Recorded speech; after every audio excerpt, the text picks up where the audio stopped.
Another day and another India Sri Lanka classic in this bilateral tour, and lots to take away from what turned out to be a dramatic game in bizarre fashion that Sri Lanka, to their credit, have managed to get something out of. Let's get into the takeaways.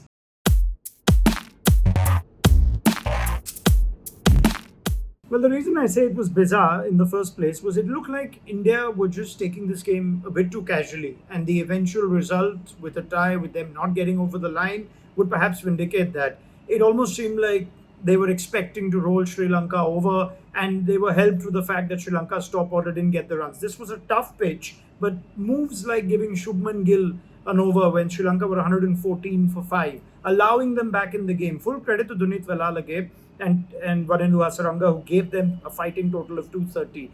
But it just seemed like India were expecting to get over the line no matter what. And in what turned out to be a low scoring game on a tough pitch, it was in fact tougher in the first innings than the second when the ball was coming on. Still challenging for the batters. Those were little things that India would otherwise not have done had they felt like this could be, a close game going forward. So they perhaps took it a bit too casually, and this result is a wake-up call for them.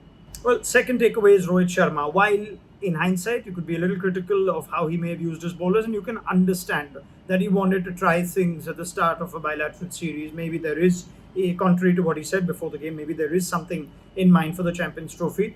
But Rohit Sharma, the batter, it looked like he's just got hundreds in the last week, not someone who's coming back and playing international cricket after almost a month out. And once again, the high impact value of his aggressive runs at the top, which allows the rest of the batting order to take their time, and what should have been a chase that they should have seen through. But there was no pressure of the scoreboard at all, and Rohit looked in sublime fashion. Again, this was not an easy surface, perhaps slightly easier with the new ball, but if you just look at the top order in both innings, including Rohit's partner Shubman Gill, it was just not easy. But Rohit looked a class apart. So what we saw in the 2023 ODI World Cup, you can almost sense that it will carry on right up until India's next ICC assignment, the Champions Trophy. Rohit was a class above any other batter. Shivam Dube is my next takeaway. It's really nice to see Shivam Dube improve upon his bowling. He was playing an ODI after 4.5 years and more, and 4 tidy overs from him, a wicket to go for it, and no loose balls, very little loose bowling. He hit a good area, he kept it simple,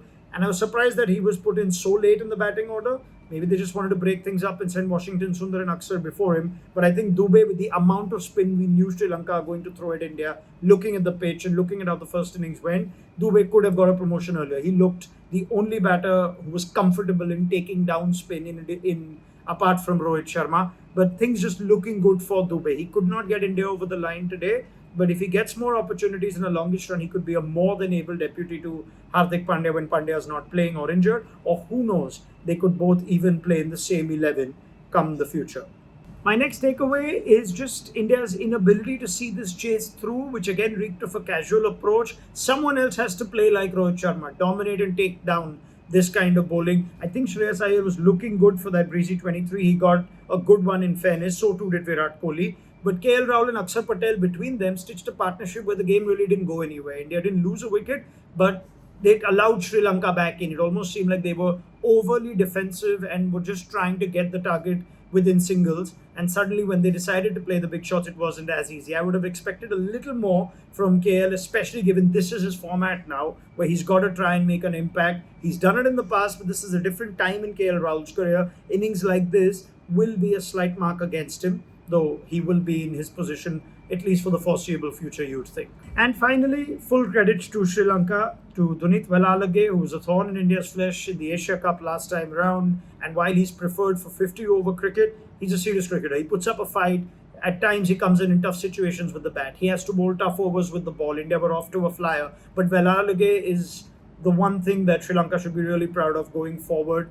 Bowls accurately, bats the situation well, and still plays shots, takes on the bowling, forces errors out of even a team that's on top like India were today. There's a lot to learn from Velalage for the rest of the Sri Lankan side. And Charith Asalanka would take great satisfaction in the fact that he's managed to get this result. It's tough times for him with what happened in the T20 series. He's just taken on Sri Lankan captaincy. But the way he used his own bowlers and his own bowling at the end to just get the tie through and get Sri Lanka something from this game will give Sri Lanka and Asalanka plenty to look forward to. And it keeps the series interesting, though I do see India coming back stronger in the next game. This was a wake up call and one that they'd feel tonight they shouldn't have needed.